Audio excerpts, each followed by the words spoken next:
그때가 75년에 이제 의예과를 들어갔는데 영국 오고 싶은 마음이 좀 강했습니다. 미국에서 그 중부에 있는 아이오와 대학 의과대학이라고 있는데 교직으로 갔죠. 10년간 일을 했습니다. 유방암 걸리신 분, 대장암 걸리신 분, 폐암 걸리신 분, 다발성 콜레스테롤 이제 혈액 질환 앓으신 분들을 치료를 해왔죠. 지금까지. 종양을 이해하려면 그 전에 저희가 어떻게 살아가는가를 바라보셔야 돼요. 아이가 아버지 어머니 사랑 사이에 태어나면 두 사람이 준 유전자가 발현을 하면서 단백질이 만들어지고 여러 가지 효소가 만들어져서 하나의 개체가 생기는데 아이가 크면 계속 크는 게 아니고 30년, 40년 가면 정점을 딱 찍고 그 다음부터는 점점점 커가는 게 줄어듭니다. 이제 그러면서 늙는다는 거죠. 이 자연 모든 사가 늙는 것도 이미 프로그램이 정해져 있어요. 죽음도 같이 붙어 있는 자연의 과정이에요. 근데 종양은 그 죽음을 일으키는 프로그램이 고장이 나서 그 세포나 개체가 죽지를 않고 계속 증식을 해요. 그러니까 암세포가 일단 나오면 죽어 없어지질 않아요. 암세포는 죽어 없어지는 과정을 잊어버리고 계속 커지기만 해요. 그러니까 그게 종양이에요. 예를 들어서 쉬운 말로 생각하면 저희 사람 몸이 있잖아요. 그러면은 손이 있고 발이 있고 머리가 있는데 이 사람 몸으로 해서 그대로 커나가는 게 아니고 암이 있을 경우는 손만 계속 커져요. 발, 머리 다른 데는 그대로 있고 그러니까 이 다른 데 기능은 점점 없어지고 파괴되고 손만 계속 커지면 그게 어떻게 생명에 도움이 되겠습니까? 그러니까 해를 끼치는 거죠. 첫째로 암에 고생하신 분들께 말씀드립니다. 살아있는 모든 사람들은 암에 걸릴 수 있어요. 저도 걸릴 수 있고 암이 생겼다 해서 두려워하시거나 기죽지 마십시오. 이건 저희가 살아가는 일입니다. 저희가 살아있는 동안에 죽는다는 것 생각을 많이 하지는 않고 있지 않습니까? 병이 생길 때는 준비되지 않은 상황이 생깁니다. 많이 놀라셨을 거예요. 도움을 청하세요. 도움을 청할 때 제대로 도움을 받을 수 있는 곳을 찾아서 청하셔야 됩니다. 치료의 목적은 물론 암을 없애서 걱정이 덜어지는 것도 있지만은 저희가 살아가는 과정에 고생 덜하고 오래 살고 편히 살기 위해서 치료하는 겁니다. 암이 생겨서 치료를 시작하는 분들이 갖고 있는 질문과 똑같아요. 제가 완치되겠습니까? 완치되기 위해서는 얼마나 치료를 해야 됩니까? 수술한 뒤에 제가 암이란 것을 아예 잊고 살 수 있겠습니까? 이게 제일 큰 질문이에요. 진단을 잘 해야 돼요. 사진상에 아무리 암이 보이지 않아도 영상 그러니까 엑스레이에 암이 1cm 보이면 벌써 암세포 수는 1,500만 세포예요. 그러니까 1,500만 세포가 15만 세포로 줄어들면 사진에서는 안 보이는데 몸에는 15만 개의 암세포가 아직 있는 겁니다. 이걸 알고 있는 의사 입장에서는 완치될 수 있습니다 라고 말을 하기가 어려워요. 왜냐하면 어떤 분들은 전혀 암세포가 없이 사진에 안 나온 분도 계시고 어떤 분들은 사진에 보이진 않지만은 암세포가 있는 분도 계시고 환자가 앞에 앉아있는 의사를 보면 의사가 말을 우물쭈물 하는 것이 보일 수가 있죠. 근데 의사가 무능해서가 아니고 어려워서 말을 못하는 거예요. 있죠. 저에게 이 지역에서 열심히 일하고 계신 선생님들께서 암 환자분들을 특정해서 이분들이 암 치료에 따르는 인간의 복귀, 부활, 재활에 환자들의 실질적인 의학적인 문제와 재활과 환자들의 요양을 중점적으로 생활의 질을 목표로 해서 다 모여서 이야기를 하는 것으로 제가 기쁜 마음으로 동참해서 열심히 하시도록 도울 수 있으면 좋겠다 생각을 했습니다. 장유관 원장님께서는 서울대 응급학과 응급실로 오는 많은 항암 치료 환자들을 직접 챙기고 돌보신 분이에요. 김성훈 원장님은 제가 종양내과 환자들에게 직접적인 도움을 주기 위해서 아주 큰 노력을 하셔가지고 통증 치료에도 특화된 진료를 하고 계신 분이에요. 이게 이루어지면 정말 이건 지역사회에 큰 도움이 되겠다, 그렇게 생각한 겁니다. 첫째로 대학병원이나 쉽게 말해서 큰 병원 수술을 받거나 항암치료 하셨던 분들은 후속 치료를 중점적으로 담당을 해줘야 돼요. 아재께서 서울대학 응급실에 가서 항암치료 후 생기는 부작용을 치료하기 위해서 지내신 적이 있어요. 며칠 지내셨어요, 거기서.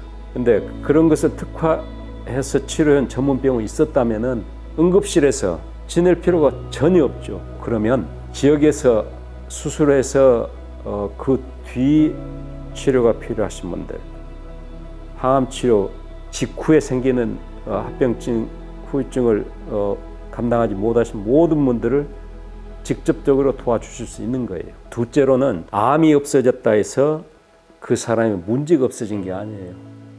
그러니까 암 치료는 했지만 그분들의 재활, 요양, 그리고 정서적인 복귀를 도와드려야 돼요. 병이 생겼으니까 고생하는 거지. 하지만 고생 안 하고 사는 생활이 또 있는 겁니다.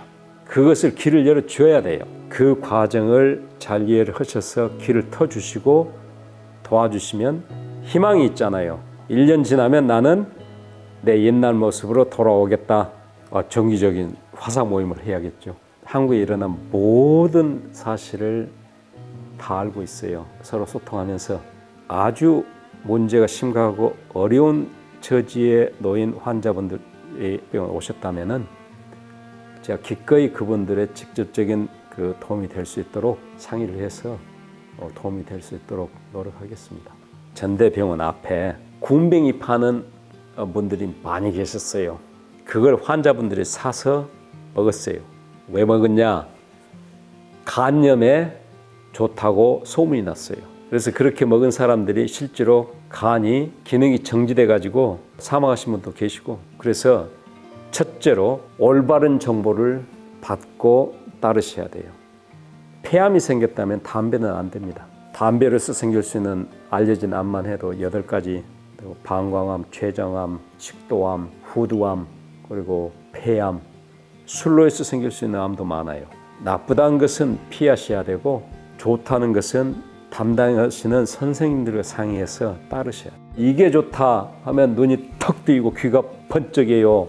근데 그게 애가 탄 마음으로 그렇지 그게 사실이 아닌 경우가 아주 많아요. 암에 뭐가 좋다 구글 해보면은 그냥 네이버 찾아보면 여러 가지가 나올 텐데 그걸 본인이 곧이곧대로 믿고 따르신 건 안 됩니다.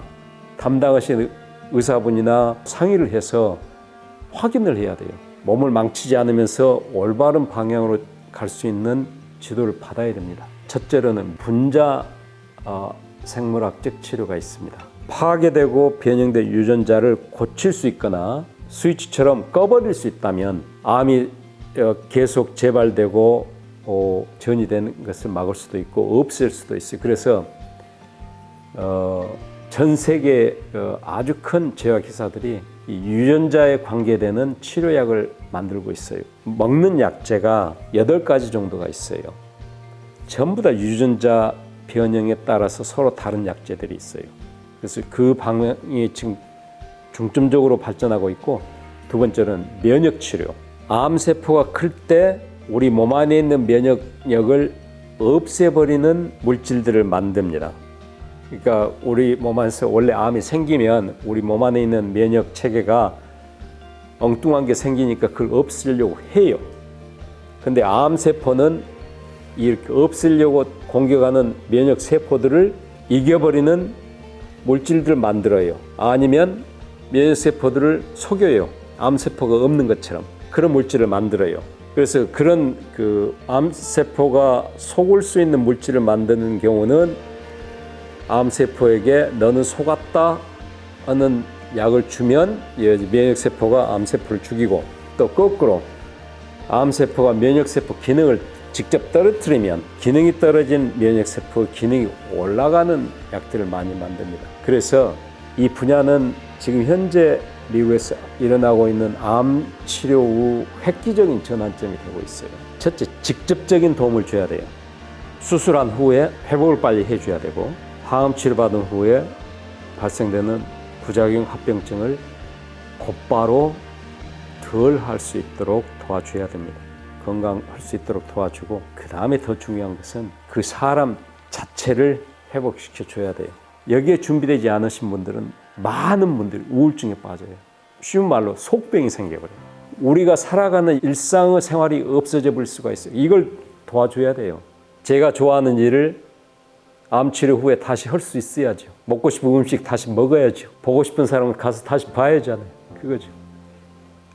첫째로는 전이가 되기 전에 치료를 해야 되고, 만약에 전이가 됐다면 전이된 암이 커지는 속도를 줄여주고 없어지도록 도와야 됩니다. 여러 가지 방법이 사용됩니다. 각각의 암의 종류, 진행 상황, 그리고 침범한 부위에 따라 다르기 때문에 이 경우는 개개인의 특정된 상황을 토대로 치료를 정립을 해야 됩니다. 위장관에 생긴 암으로 수술을 하셨거나 치료를 하셨다면 당연히 음식은 조심을 하셔야 되죠. 그런 걸 제외하고는 대부분의 경우에서는 크게 변동시킬 필요는 없지만 전체적인 영양 상황을 고려해서 영양사와 같이 영양 상태를 점검을 해서 빨리 회복할 수 있는 음식을 드시는 게 좋죠. 예를 들어서 항암 치료를 6개월 동안 했습니다. 그러면 항암 치료 과정에 못 먹잖아요. 토하고. 그래서 대부분이 살이 빠져요.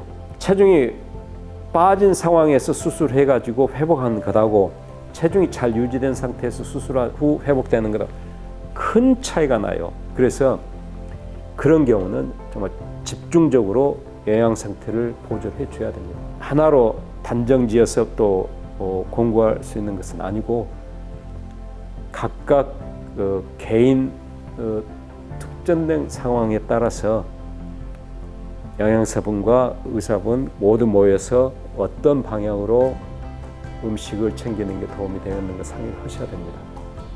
제가 딱 한마디 드릴까요? 네. 힘내십시오. 어려우신 일인데 도우실 분들이 옆에 있습니다. 힘내십시오. 초대해 주셔서 감사합니다.